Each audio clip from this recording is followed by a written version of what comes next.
Welcome to the Prehealth orientation for the fall of 2020. My name is Alyssa Perz. I'm an academic dean, lecturer in biology, and Prehealth advisor. And this is the virtual portion of our orientation and will be followed up by a Q&A session during the week of August 4th. And I'll share those dates and times with you later. If you're interested in pursuing a career in health, then the Health Professions Advising Office at Duke is here to support you. While the majority of our students that we work with are interested in pursuing careers in medicine, we also support students who would like to go into dentistry, veterinary medicine, pursue careers in nursing, physician assistant. We've also seen a rise in interest in clinical psychology and public health in recent years. Regardless of the career you're interested in pursuing, we're happy to support you. Prehealth Advising is part of the Opt-in Advising Network. The colorful image showing the various forms of advising at Duke is often used by the Academic Advising Center in Trinity College. Pre-professional advisors, which include pre-health advisors, are part of an array of people that you can access to support your academic and career goals at Duke. What we want to highlight and emphasize, however, is while we're opt-in, you should not consider us optional. Pre-health is one of the few pre-professional pursuits which require a pretty orchestrated set of courses and experiences. So you need to start planning early and working with us from the beginning. Pre-health advising right now is divided into two types of advisors. There are those of us that work with first and second year students, and our primary focus is going to be on course planning and experience planning. Of course, we want to also support your unique interests and individuality in that. But our goal is really to help you think about your 4 years at Duke and how you're going to make the best of them to not only prepare for a career, but also to get the most out of your time at Duke as well. Oftentimes, if you do both of those things, plan well for a career in health, as well as pursue your individual interests, you're going to be an attractive and competitive candidate. We also have advisors that work with juniors, seniors, and alumni. These advisors take a slightly different focus and will get you to begin to assess your application readiness, think about planning for applications, selecting schools, looking at the timeline of when do you take your standardized tests, what does the application system look like. So they'll really help you shift into that mode of being ready to apply. We're also a committee letter school, which means that we write individual letters for all of our applicants that are a broad summary of their accomplishments at Duke and the things the health profession schools care about.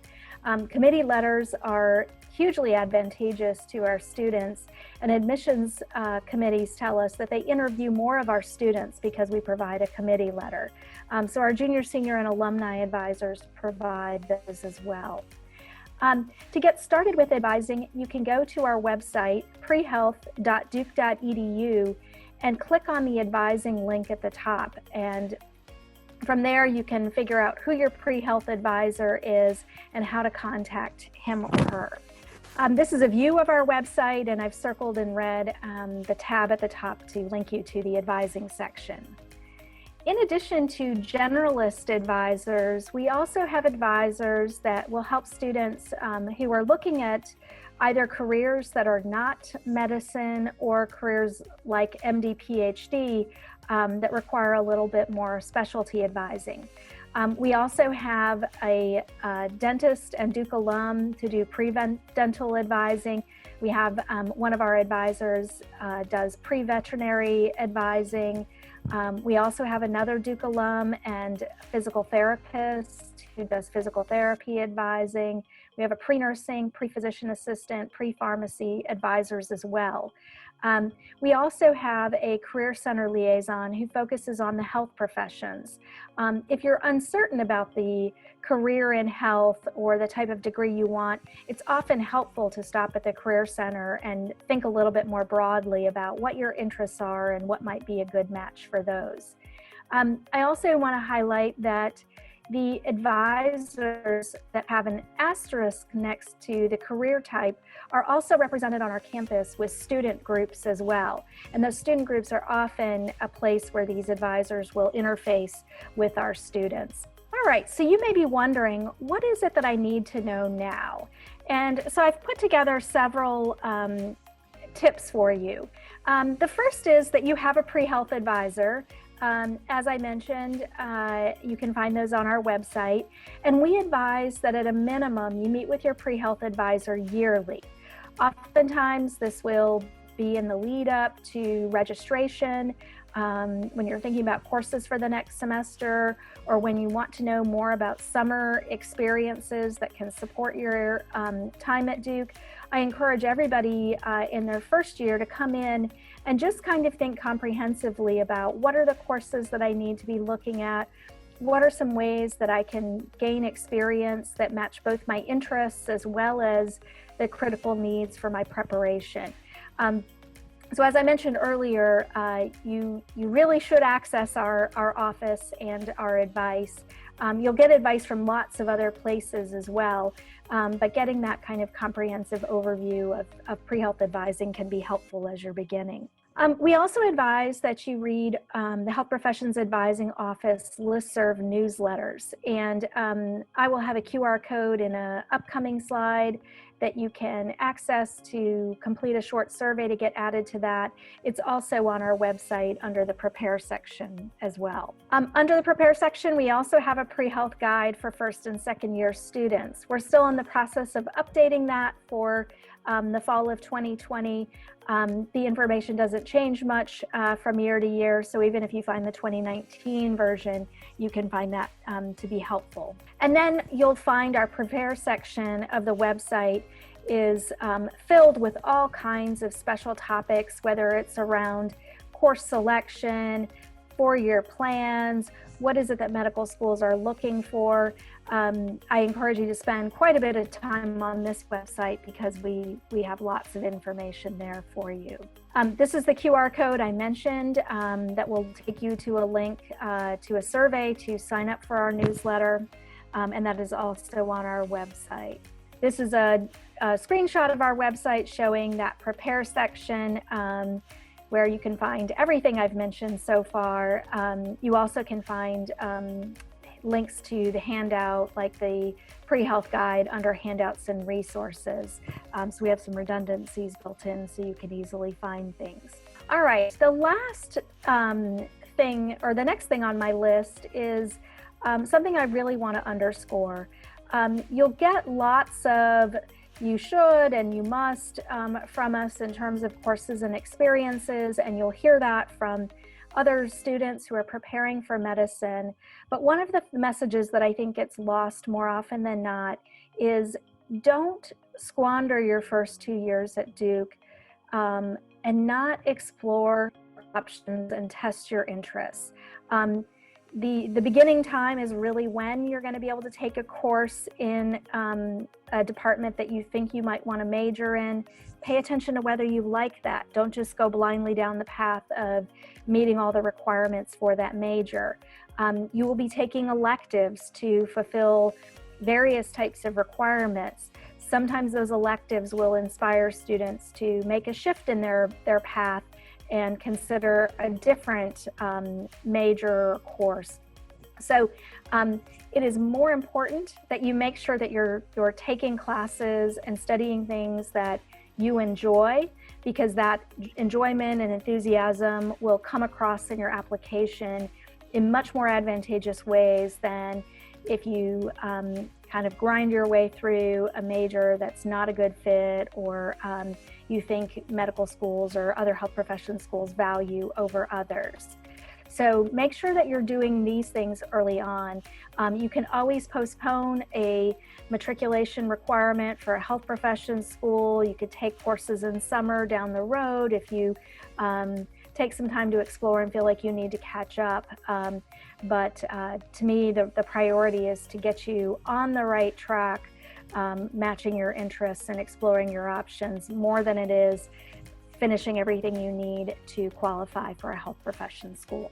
And then the last thing you need to know now is that to complement this information we're recording today, we will have some Q&A sessions as part of the academic exploration sessions offered for first year orientation.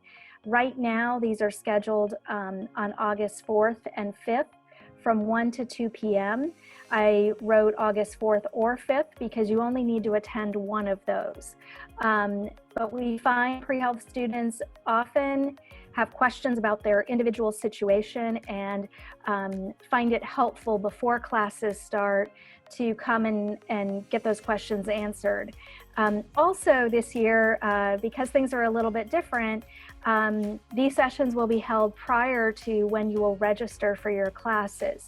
So if you have any uncertainty about what classes to take and things like that, we can use those sessions to try to relay advice about placement, help you make choices about using advanced placement credits and things like that. So please mark your calendars and plan to come to at least one of those so we can help you out. So now we're going to shift to thinking about what are the things that you want to accomplish over the next 4 years. And there's a variety of things. I've already alluded to extensively that academics are important. There's a lengthy list of courses that are required for professional schools and or test preparation. So being aware of what those are and coming up with a plan that allows you to meet those requirements is really helpful. You also want to demonstrate altruism through service. A phrase that we frequently hear from admissions office is they're not looking for one-off, occasional kind of service, but they're really looking for service that you sustain over multiple semesters and summers. They're looking for you to evolve your service. Maybe you start by tutoring in public schools through a service learning class in the education department, but then maybe you switch to volunteering in the hospital, tutoring hospitalized children. So now you start to understand tutoring and education, but with that overview or that overlay of a health environment where you're getting to learn some other things while you're at it. Everybody is going to engage with service in slightly different ways. Duke Engage is one of those signature programs we have at Duke, as are our service learning courses that really allow you to kind of seamlessly blend your service into your four years at Duke. Our student organizations also have an umbrella organization called the Duke Partnership for Service. And this is just a collection of student organizations which are service focused. In addition to the things I've mentioned, there are many, many other ways to get involved with service.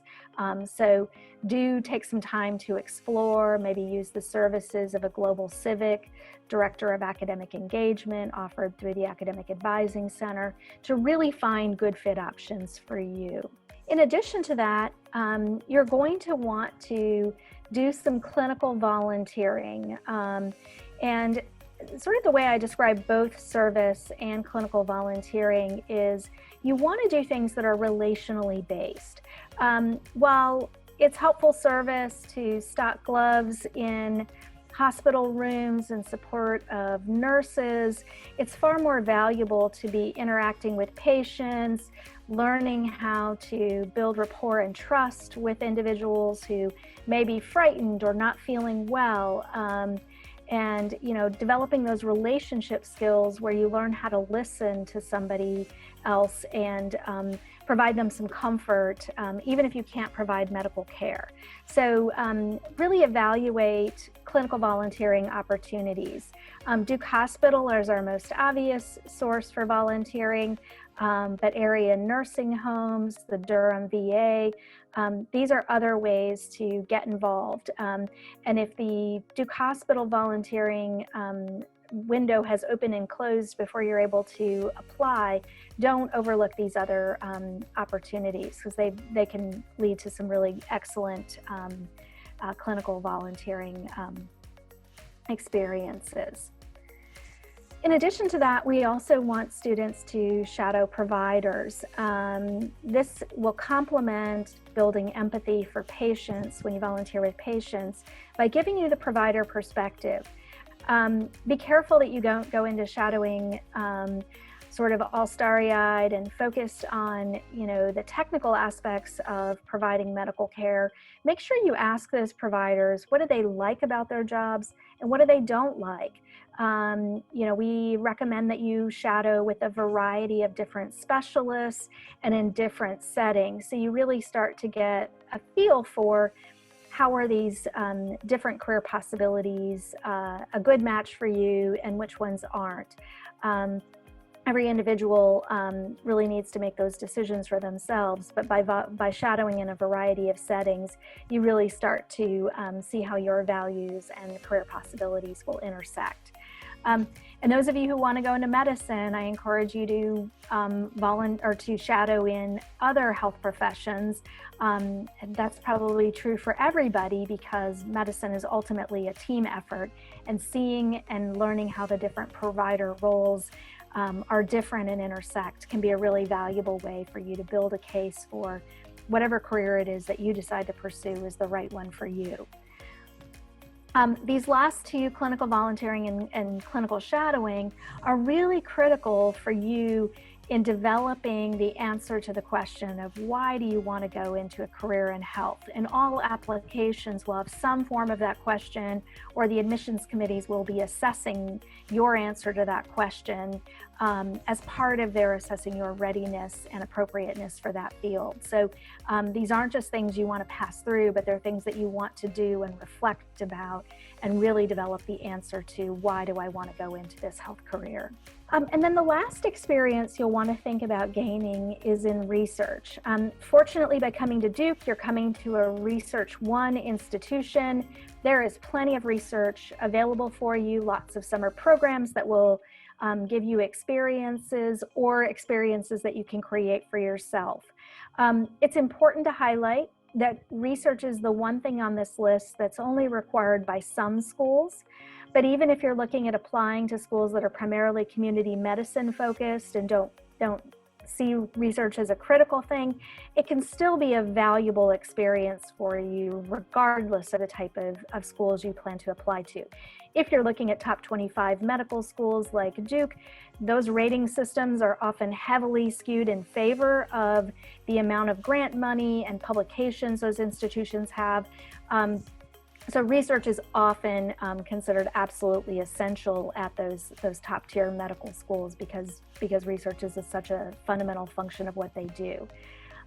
Regardless of whether you need it for medical schools or not, it can be a valuable expression of the depth of your major or a way to extend your science learning.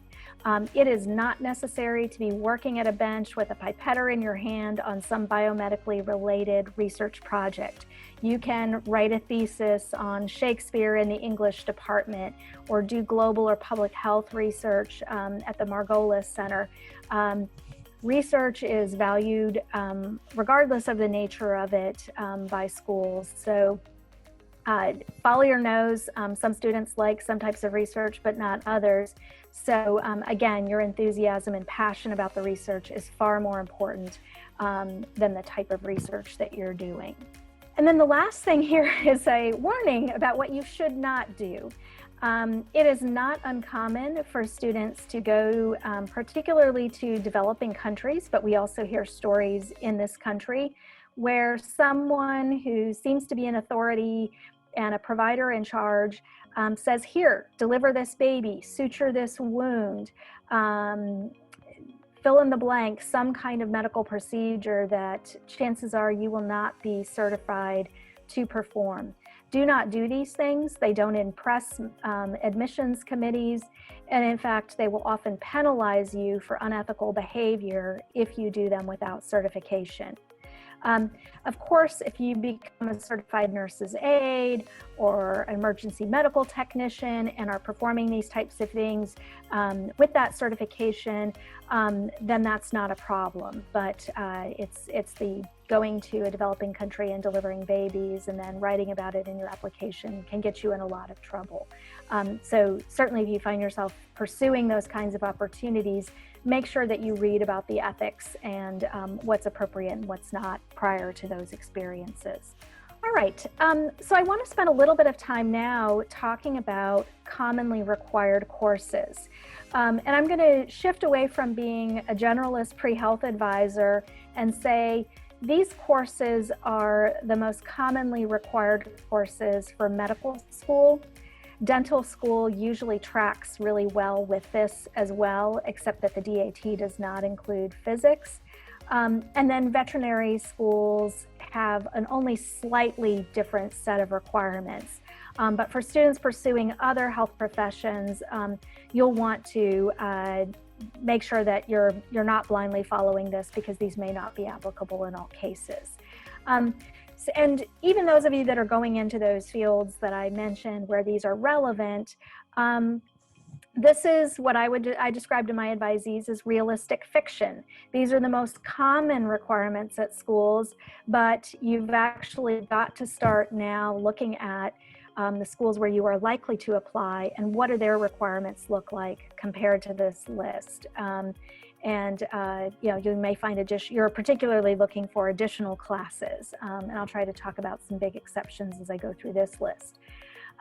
So on my list, calculus is at the top. It's frequently a requirement, and most often students just need one semester of calculus. In addition to meeting admissions requirements, all of the physics classes offered at Duke are calculus-based, and although the physics department recommends calculus 1 and 2, we did some research a few years ago and found that students who only had calculus 1 did as well as students who also had calculus 2. So we feel comfortable in saying you're trying to minimize how many classes you have to take just to meet pre-health requirements. You probably can be safe with a calculus 1 class or an AP credit or other test credit that's equivalent. Many schools also are looking for 4 semesters of chemistry. This includes 2 semesters of general chemistry and 2 semesters of organic chemistry. These things are often admissions requirements and on the MCAT. And that you will want these classes to be offered with lab. Biochemistry is also a requirement, and on the MCAT, a lab is not necessary for this class. General chemistry is a prerequisite for organic chemistry, and 2 semesters of organic chemistry are a prerequisite for biochemistry. So in your first semester, if you have to decide between taking a calculus class or a chemistry class, my general advice is to start with chemistry, unless you have some kind of exceptional case. Chemistry will also allow you a variety of starting places. At least 2 of those courses are only ever offered in the fall. So in order to find, the maximum best fit chemistry courses at the beginning at Duke, for that reason, I also recommend starting in chemistry rather than calculus if you have to make a choice. A lot of our students will enroll in a chemistry and a calculus class in their first semester. Moving along, physics 2 semesters with lab is also a requirement for admissions as well as tested on the MCAT. Biology is required and tested on the MCAT. We recommend the Biology Gateways 201 and 202 to meet these requirements. I'll note again that general chemistry is a prerequisite for that Bio 201 course. I put an asterisk next to 2 with lab to remind myself to let all those of you who are from Texas know the Texas medical schools generally want 2 more biology courses beyond that. for a total of 4. Those additional biology courses do not need to have labs, so keep that in mind. We also recommend, in addition to the 2 gateways in biology, a course in physiology, because it's extensively tested on the MCAT as well, and students frequently tell us that can be helpful. Statistics is also required for admissions and tested on the MCAT. Generally, 1 course is sufficient. Usually a semester of calculus and a semester of statistics will meet a year of college math required by some medical schools, or an explicit requirement for a semester of calculus and a semester of statistics. I advise my students to take statistics from the statistics department, and if you want to talk about other options in terms of courses from other departments, talk to your pre-health advisor about whether that's good for your situation. Also, for MCAT preparation, we recommend courses in psychology and sociology. Sometimes medical schools will require a course in psychology for entry, but that's still pretty rare. I haven't seen any that explicitly require sociology, but for example, University of North Carolina at Chapel Hill requires 3 classes in the social sciences, and a combination of psychology, sociology, and a few other courses can meet their requirement. But the particular recommendation for psychology and sociology here is because those are tested in a new section of the MCAT on the behavioral and social determinants of health. And then the last one on here is there are still some schools that require 2 semesters of English or want 2 writing intensive courses. So sometimes these courses are helpful for meeting those requirements as well. It's not as simple as it looks on the surface, so this is a great topic to meet with your pre-health advisor in your first year. Our general advice to students is if you have advanced placement credit that will allow you to take a more advanced course, go ahead and place into that higher level course. And as I mentioned, this is especially true in chemistry. Biology AP credit generally isn't recognized by medical schools, so you can place into a higher level course, but you then are looking at taking another lab course. But in the case of physiology, that's not a problem. So again, come see your pre-health advisor, come to that Q&A session, and we can talk about more specific situations. We have all of these requirements translated into Duke courses and more explanations of our recommendations under the Prepare section of our website. Lest you think preparation is a checklist of experiences and courses, we really want to highlight not to approach your education that way. Instead, medical schools have started to view applicants through the lens of competencies. And so on this slide, I have a few types of advice about the sorts of things to look for as you're making choices. So for your life experiences, think about finding things that put you outside your comfort zone. Often it's effective to talk about personal growth. Understanding people whose walk in life that's different from yours is really helpful. It is beneficial if you choose things that reflect your values and interests, because then you can connect them back to other parts of your life and tell a stronger narrative. The competencies that I want to highlight here are things like teamwork, having cultural competency, being able to communicate verbally and in written form, demonstrating reliability, resilience, ethical responsibility, and capacity to improve. I put the pre-medical competencies on the back side of all the handouts that I provide when I meet with students, just to kind of get them thinking in terms of these competencies from the beginning. Sometimes these competencies can be really helpful as you're thinking about, well, should I do this experience or that? And sometimes you'll see, oh, there's an opportunity in this experience over this other one to develop a competency, and so I'm going to go with that one. As I've mentioned earlier, building the skill of developing rapport and trust with new people, coming to respect their humanity are really important things that you should also be looking for as you gain experience.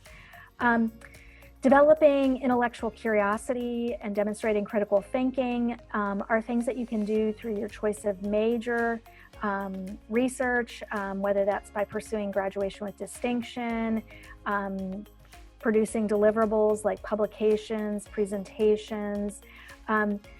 Oftentimes it's these academic areas, research, where you also develop close relationships with faculty and other mentors who can provide letters of recommendation that will be important when you apply. So certainly pursuing some depth that's unique to you can be valuable for that reason. It's also important, as I've mentioned previously, to demonstrate passion, but these are also places where you can develop skills, demonstrate commitment as well. Kind of as I wrap things up, I have to remind you that professionalism is going to start now. Applicants to med schools are going to be asked to provide reports of institutional action and criminal records. It's much, much easier to not have any of these types of records than have to explain an error in judgment. Some really important things to encourage you to think about now: don't acquire or use a fake ID.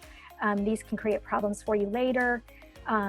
Alcohol, drug, and other conduct violations like plagiarism, cheating on coursework, and misrepresenting yourself in the incapacitation form or on your resume are all things that have made the road to the health professions much harder for our students in the past. And then the last thing on here is to be mindful of your social media presence. The students, particularly on admissions committees, are the ones that are going to check out how you represent yourself to the world. So you'll just want to be really careful and thoughtful about who you're making a good impression to, because these can be barriers to getting admitted and accepted. I want to end here with some upcoming events to look for. Every fall, we have an activities fair where you can join student groups. In September, we have an event we call the Prehealth Checkup, where you can meet providers, hear about their careers, join groups, explore other resources like health professions advising and what the Career Center has to offer. It's a great one-stop shopping sort of event. We'll also have a Get Started in Research event to get tips about how to do that. There's a volunteer fair, global education fair, and majors fair, where you can learn about different events, opportunities, and ask questions about academic programs and the like. So stay tuned for those. They all get advertised in our newsletter when we start back up in the fall. Our journey begins today on the way to health professions advising. We're here to support you. Don't forget to bring your questions to those academic exploration sessions on August 4th and 5th. And we really appreciate your watching this video, and we look forward to working with you. Thanks a lot.